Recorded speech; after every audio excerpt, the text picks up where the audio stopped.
They say civilization was born from human goodness. That's a lie. It was born from the hands of a killer. Right here, where I'm standing, the first walls in history were raised. And the man who built them was cursed by God. He was condemned to wander forever.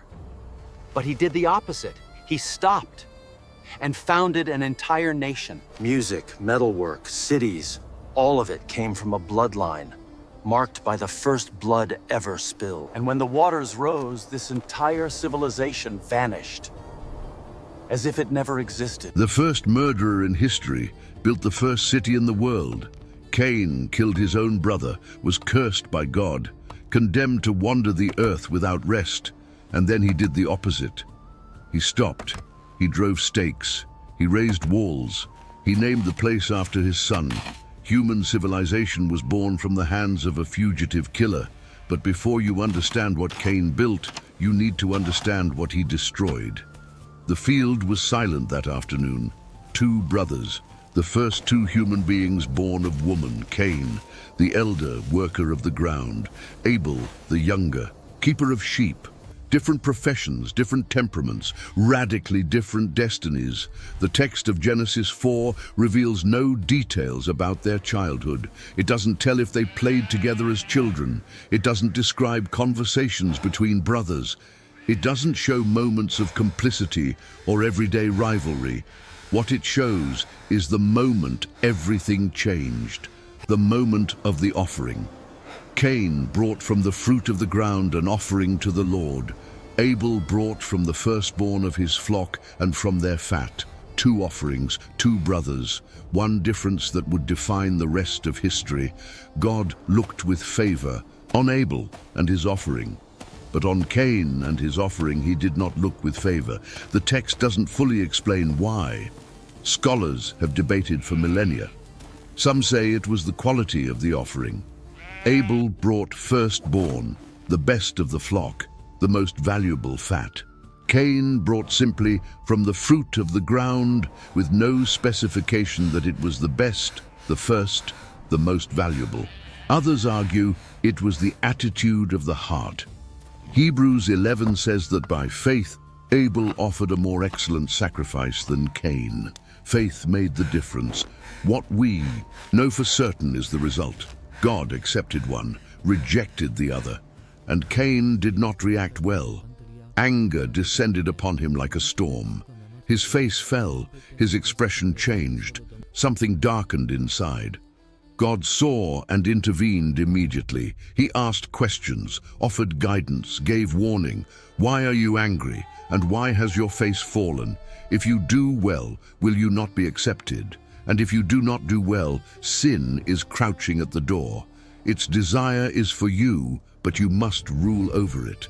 The image is visceral, sin as a predatory animal crouching at the threshold, waiting, desiring, ready to pounce. And the promise that Cain could master it, could overcome, could choose differently. Cain listened and ignored. The next verse is brutal in its simplicity. Cain spoke to Abel his brother, something the text does not record. And it came to pass, when they were in the field, that Cain rose up against Abel his brother and killed him. There is no description of the method, no details about the struggle, no record of Abel's last words. Just the bare, raw fact: the elder killed the younger, the farmer killed the shepherd. The brother killed the brother.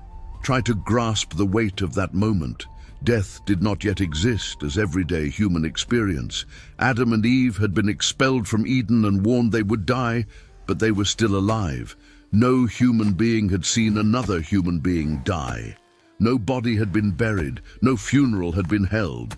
Cain didn't just take a life. He introduced violent death into human experience. He was the first to discover that one man can kill another man. The first to see human blood flowing on the ground, the first to look at a body and realize the person was no longer there. The silence afterward must have been absolute. The empty field, the fallen body, the killer's hands trembling or steady, impossible to know. And then the voice. Where is Abel, your brother? God knew, always knew. Divine omniscience needs no informants, but God asked anyway. just as he asked Adam, "Where are you?" after the fall, not to obtain information, to give opportunity, to open a door of confession, to allow the guilty to acknowledge before being accused. Cain chose to lie. "I do not know. Am I my brother's keeper?" The answer carries layers of meaning. First, the direct lie. He knew exactly where Abel was. Second, the evasion of responsibility. The rhetorical question suggests Cain did not see himself as responsible for his brother's well-being. Third, the implicit defiance. Answering a question with another question, especially to God, demonstrates insolence bordering on the suicidal, and God did not let it pass. "What have you done? The voice of your brother's blood cries out to me from the ground. Blood speaks, the soil listens. All creation functions as witness." Abel was dead, but his blood kept crying out, calling, demanding response. The earth that received that innocent blood would not remain silent. The sentence came next, specific and devastating. "And now you are cursed from the earth, which has opened its mouth to receive your brother's blood from your hand. When you till the ground, it shall no longer yield its strength to you. A fugitive and a vagabond you shall be on the earth." The curse attacked Cain's identity directly. He was a tiller, a worker of the ground, a farmer, and now the ground would refuse to cooperate with him. He could plant, but would not harvest adequately. He could sow, but the strength of the earth would be hidden from him. The profession that defined who he was became a source of perpetual frustration. And there was a second part: fugitive and vagabond, wanderer, without fixed place, without roots, without permanent home. The man who spilled blood on the earth would be rejected by it. He would wander without rest for the remainder of his days. Cain's reaction reveals the state of his soul at that moment. "My punishment is greater than I can bear." Some translations render it as a question. Is my punishment greater than I can bear? Others as a statement. Either way, Cain's focus was not on the dead brother, not on the spilled blood, not on the destroyed family. It was on himself, on his own punishment, on his own future suffering. He continued detailing his fears. "Surely you have driven me out this day from the face of the ground. I shall be hidden from your face. I shall be a fugitive and a vagabond on the earth. And it will happen that anyone who finds me will kill me." Cain understood the implications. Expelled from God's presence, wandering without protection. Anyone who found him could do to him what he did to Abel. The murderer was afraid of being murdered. The inventor of violent death now feared becoming its victim. And then something happens that defies simple theological expectations. God marks Cain, not to condemn him publicly, to protect him. Therefore, whoever kills Cain, vengeance shall be taken on him sevenfold. Sevenfold. Multiplied vengeance. Amplified punishment. Whoever touched Cain would face consequences 7 times worse than what Cain himself faced for killing Abel. The first murderer in history received from the Creator a divine shield. The mark itself remains a mystery. The Hebrew text uses the word ot, meaning sign or mark. It does not specify nature, location, or appearance. It could be something visible, like a mark on the skin or physical alteration. It could be something perceptible in other ways, an aura of protection, an intuitive warning others felt when approaching. Later, Jewish traditions speculated extensively. Some rabbis suggested it was a letter of the divine name imprinted on Cain's forehead. Others proposed that God gave Cain a dog that accompanied him and warded off threats. Still others imagined the mark was simply universal knowledge, instilled by God in all humanity, that Cain should not be touched. The biblical text does not resolve the question. It only affirms that the sign existed and worked. Cain would live, and would live long enough to transform curse into paradox. He went out from the presence of the Lord. This phrase carries immense theological weight. It does not mean merely a change in geographical location. It means deliberate relational rupture. Adam and Eve were expelled from Eden, but still had access to God, still conversed with the Creator, still offered sacrifices. Communication remained open.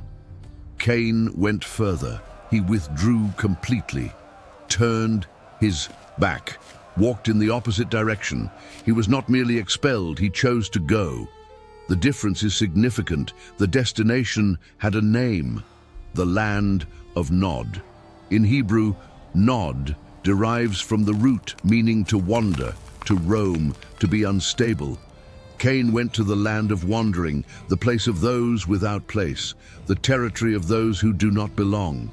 Geographically, Nod was east of Eden, a significant direction. The east appears repeatedly in the Bible as the direction away from God. Adam and Eve were expelled to the east of the garden. Lot chose the plains to the east before ending up in Sodom. The Tower of Babel was built on a plain in the land of Shinar to the east. To go east was to go far away, and it was in Nod, in the land of wandering, that the second phase of Cain's life began.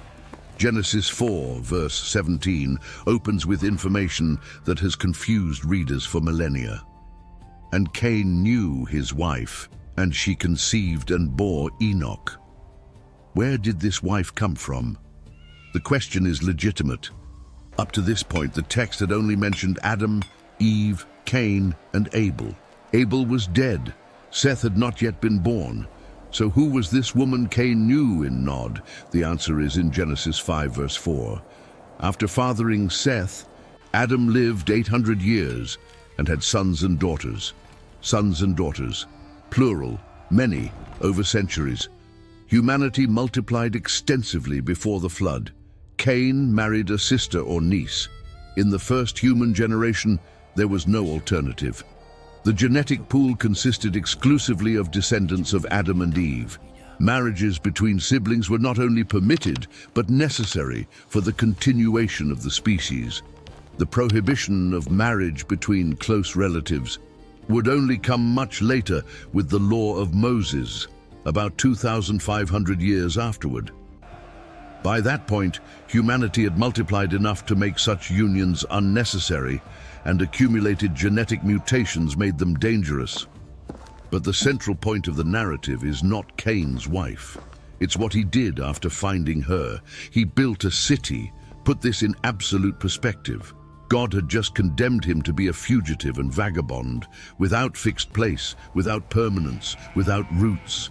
The very essence of the punishment was constant movement, inability to stop, impossibility of belonging. And the first thing Cain does is exactly the opposite. He stops, chooses a place, drives stakes, raises structures, builds walls, establishes permanence, creates community, founds a city. The contrast is so glaring that scholars have debated its meaning for centuries. Some see direct rebellion, Cain refusing to accept the divine sentence, defying God through practical disobedience. If God said to wander, he would stand still. Others see desperation transformed into initiative, Cain creating his own security, since divine protection was not what he wanted. If he would be a fugitive, at least he would have walls to hide behind. If he would be rejected by the earth, he would build on it anyway. Still others see simply practical necessity. The mark protected Cain from being killed, but did not protect from lesser threats. Walls offered additional defense. Community offered numbers. A city offered organizational structure for collective survival. What no one debates is the chosen name. The city was called Enoch, the same name as Cain's son, the first son born to the first murderer. Immortalized in the first urban center in history, Cain projected his hope of continuity onto that place. He would no longer be a fugitive in the full sense. He would be a founder. His lineage would have an address. His name would be remembered, and it was remembered. But not as Cain expected. The city of Enoch was probably rudimentary by later standards. Walls of stone or mud brick, permanent structures for habitation, some form of social organization that allowed collective coexistence. basic division of labor, incipient specialization. For the time, it was revolutionary. Before Cain, humans lived dispersed, separate families, individual farming, isolated herding. The idea of gathering people in a defined space with permanent structures and collective identity was radical innovation. And that innovation came from hands stained with blood. Cain's lineage prospered from there in ways the biblical text records with specific details. Enoch fathered Irad. The name Irad possibly means wild fugitive or city of witness, depending on the Hebrew derivation considered. The irony of the first meaning would be consistent with the family history. Irad fathered Mehujael. The name means smitten by God or destroyed by God. Another heavy irony in the genealogy of a family living outside the divine presence. Mehujael fathered Methushael. The name means man of God or man who belongs to God, a paradox in a lineage that had deliberately distanced itself from God. Methushael fathered Lamech, and with Lamech the narrative gains dramatic momentum. 5 generations separated Cain from Lamech. 5 generations were enough to radically transform the family's history, and Lamech became a central figure for multiple reasons. First reason: Lamech was the first polygamist recorded in Scripture. He took for himself 2 wives, Ada and Zillah. The names carry meaning. Ada means ornament, adornment, or beauty. Zillah means shadow or protection, a man who apparently chose wives for what they represented visually and what they offered in terms of security or comfort. Lamech's polygamy is not presented as a model to follow. It is neither praised nor explicitly condemned in the text. It is simply recorded as fact. But the context that follows suggests that multiplication of wives was part of a larger pattern of excess, self-assertion, and distancing from God's original parameters for marriage. Second reason why Lamech matters: his sons changed human civilization. Jabal, son of Ada, was the father of those who dwell in tents and have livestock. The Hebrew expression indicates that he did not merely practice herding, but systematized nomadic pastoralism as an organized lifestyle. Before Jabal, people had animals. After Jabal, there was livestock management as a system, with mobile tents, migration routes, large-scale herd management.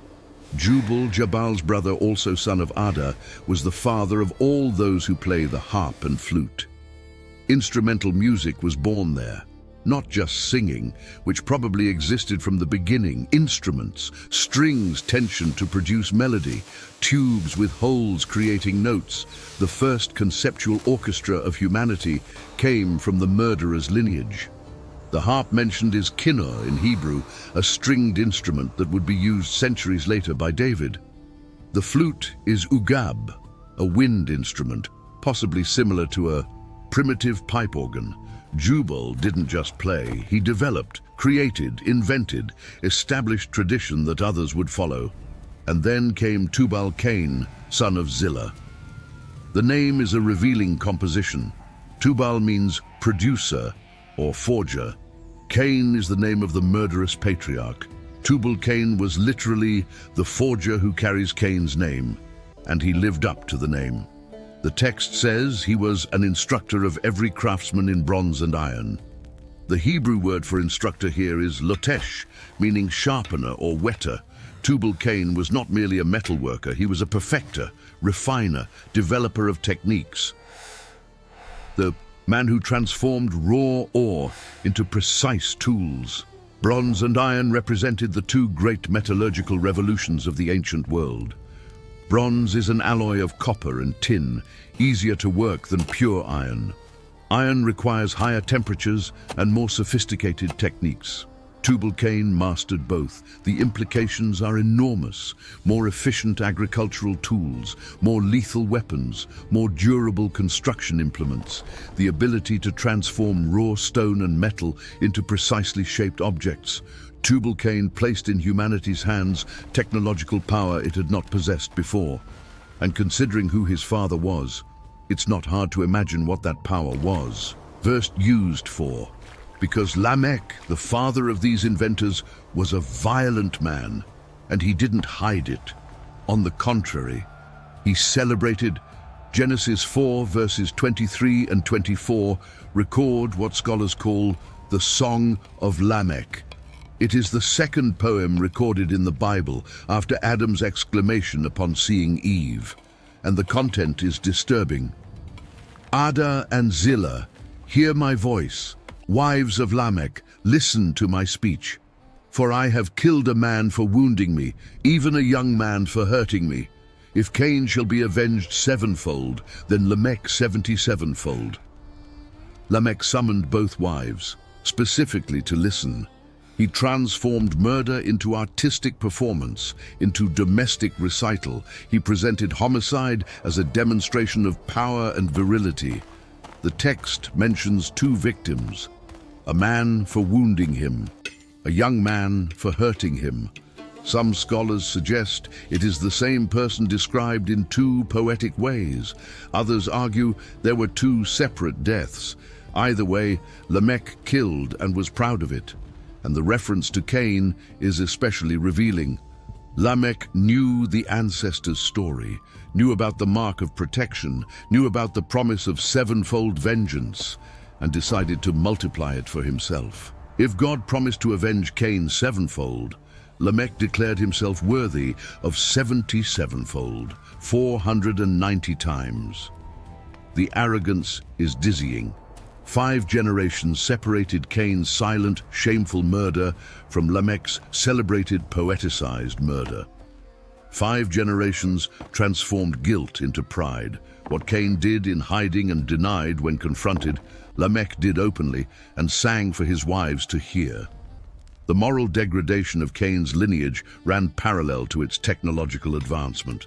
The more sophisticated they became, the more brutal they grew. The more they built, the more they destroyed. The more they invented, the more reasons they found for violence, cities, music, metallurgy, organized livestock farming, and poetry about murder. Tubal-Cain's sister is mentioned almost as a footnote in the genealogy, Naamah. The name means pleasant or lovely. She is the only woman named in Cain's lineage besides Lamech's wives. Why mention Naamah specifically when so many other women existed and were not named? Some Jewish traditions identify Naamah as Noah's wife. It would be extraordinary irony. The only descendant of Cain to survive the flood would be the wife of the only righteous man of the generation. The cursed blood would continue through the only preserved family. But the biblical text does not confirm this identification. It only mentions Naamah's name and moves on, leaving the mystery open. While Cain's lineage flourished materially and culturally, another lineage was growing in a completely different direction. Genesis 4 verse 25 records a crucial birth. And Adam knew his wife again, and she bore a son and named him Seth, for God has appointed another seed for me instead of Abel, whom Cain killed. Seth means appointed or substituted. Eve explicitly recognized that this son came in place of the one who was lost. Not substitution in the sense of forgetting. Substitution in the sense of continuity. The line that should have passed through Abel would now pass through Seth. And something specific happened in the next generation. Seth fathered Enosh. And the text of Genesis 4 ends with a phrase loaded with meaning. Then men began to call on the name of the Lord, to call on the name of the Lord. Organized worship, deliberate seeking of the divine presence, systematic prayer. While Cain's descendants built cities and invented instruments, Seth's descendants developed relationship with God. The contrast between the two lineages could not be more striking. Cain's line produced Jabal, inventor of organized livestock farming. Seth's line produced Enoch, the man who walked with God for 300 years and was taken without seeing death. Cain's line produced Jubal, inventor of instrumental music. Seth's line produced men who called on the name of the Lord. Cain's line produced Tubal-Cain, master of bronze and iron. Seth's line produced Methuselah, the man who lived longer than anyone in recorded history, 969 years. Cain's line produced Lamech, poet of violence. Seth's line produced another Lamech, a man who prophesied about his own son, Noah, saying he would bring relief from work and from the toil of hands because of the ground the Lord had cursed. Same name, opposite lineages, radically different destinies, and Seth's line produced Noah, the man who found grace in the eyes of the Lord when all the rest of humanity had corrupted its way. Genesis 6 describes the situation that preceded the flood. The wickedness of man had multiplied on the earth. Every imagination of the thoughts of his heart was only evil continually. The earth was corrupt and filled with violence. Violence, Cain's heritage, spread throughout all humanity. God was sorry he had made man. He determined to destroy all flesh that had the breath of life. The flood would come. But Noah found grace, and with him his wife, his 3 sons and their wives, 8 people, all from Seth's lineage. When the waters rose, Cain's lineage was completely erased. Every city his descendants built disappeared under the flood. Every instrument they invented was destroyed. Every technique they developed had to be rediscovered from scratch by later generations. The civilization born from the murderer's hands drowned along with its builders. Nothing of Cain's genetics survived. Noah's sons, Shem, Ham, and Japheth, restarted humanity. All the nations of the world would descend from them. No direct descendant of Cain was on the ark. The line of the first murderer ended permanently in that cataclysmic event. But something survived. Not genetics, pattern. After the flood, humanity rebuilt. Cities rose again. The first one mentioned was built by Nimrod, Noah's great-grandson, through Ham. Nimrod was a mighty hunter before the Lord, and the beginning of his kingdom was Babel. Babel, the city of the tower. The collective project to build a structure reaching heaven, to make a name for themselves, to avoid being scattered over the face of the earth. Cain's spirit survived the flood, even though his genetics did not. The same determination to build independent of God, the same ambition to create one's own legacy, the same refusal to accept imposed limitations. Cain built a city when he should have wandered. The generation of Abel built a tower when they should have scattered. And Cain himself? What happened to him personally? The biblical text simply stops mentioning him. After recording the construction of the city and the birth of Enoch, the narrative follows the descendants. Cain disappears from the sacred pages with no record of death, no description of final days, no epitaph. We don't know at what age he died, whether he died of natural causes or whether someone eventually defied the mark and paid the promised price, whether he spent his last years in relative peace or constant torment, whether he ever looked back and felt the weight of what he did in that field.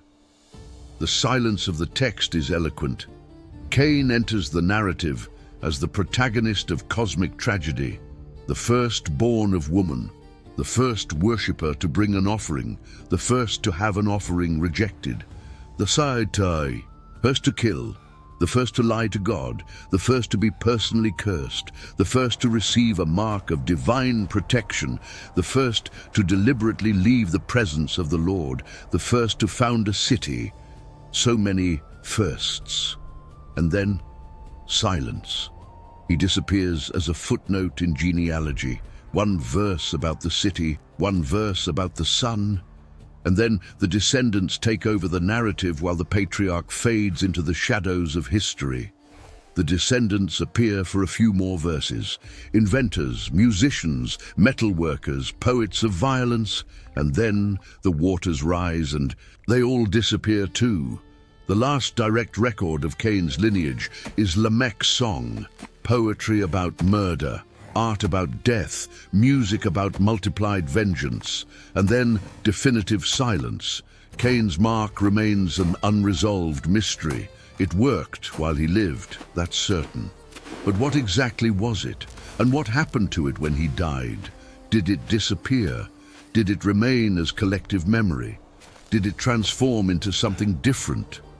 Some scholars propose that the mark was not merely physical protection, but also spiritual identification, a sign that separated Cain from the rest of humanity in visible fashion, a permanent declaration that this man was under special judgment, neither fully condemned nor fully forgiven, existing in his own category.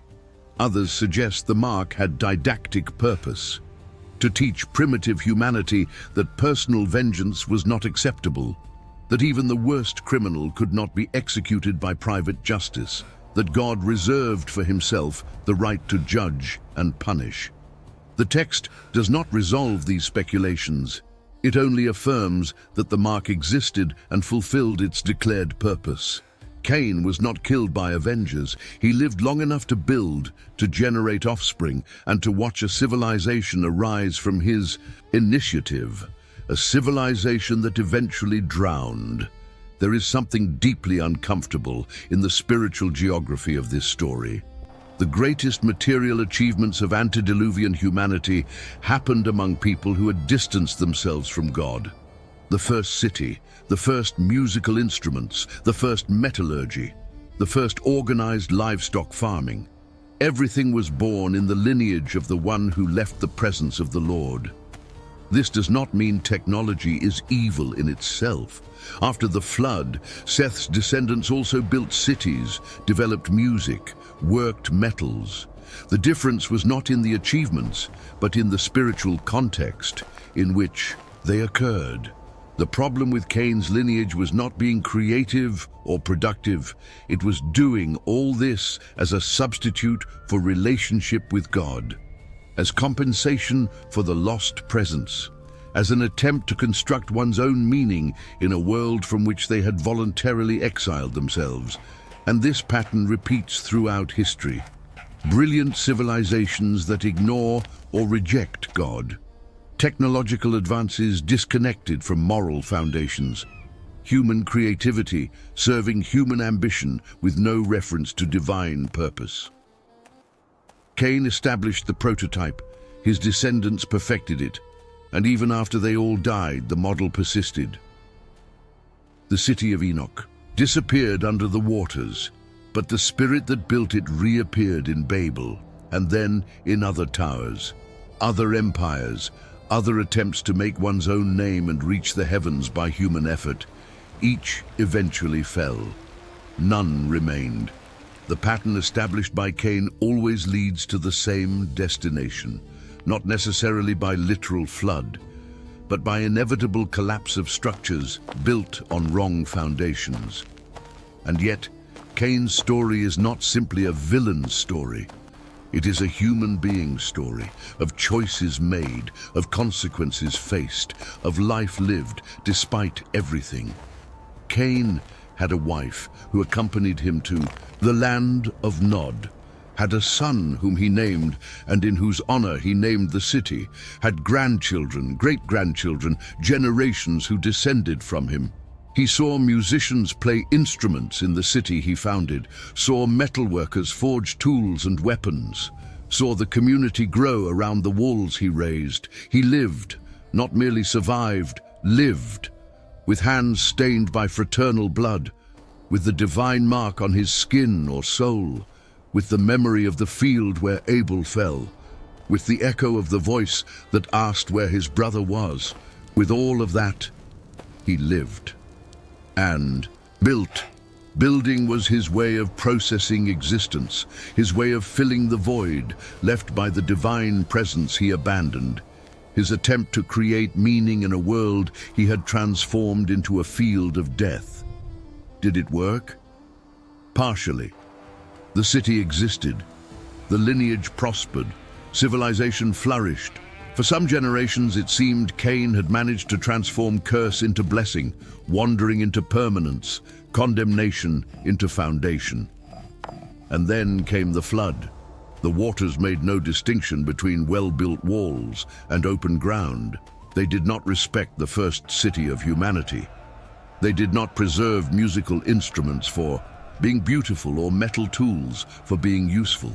They covered everything equally, and when the waters receded, when Noah and his family left the ark for a washed world, no trace of Cain's work remained. No stone upon stone, no echo of music, no thread of metal, total restart, as if the murderer's lineage had never existed. But it did exist. Scripture records it. Memory remains. Warning echoes. Material prosperity does not mean divine approval. Technological sophistication does not substitute for spiritual relationship. Cities built outside the presence of the Lord eventually submerge, literally or metaphorically. Cain built the first city and his sons invented music and metallurgy. But when the waters rose, none of that mattered. What saved Noah was not technology or culture. It was grace. It was being found righteous in God's eyes in a completely corrupted generation. 8 people in the ark, millions outside it. The proportion is overwhelming, and the difference between being inside or outside had nothing to do with civilizational achievements. Cain disappears from the biblical text with no record of death. We don't know how he ended, whether the mark remained until the end, whether he ever looked back and thought of the brother fallen in the field. What we know is that he lived, built, fathered children, saw grandchildren, witnessed a civilization born from his stained hands. Cain's story is not about a monster. It's about a man who made an irreversible decision and spent the rest of his life building on top of it. Every city begins with a foundation. The first city of humanity was founded on blood. Perhaps they all are.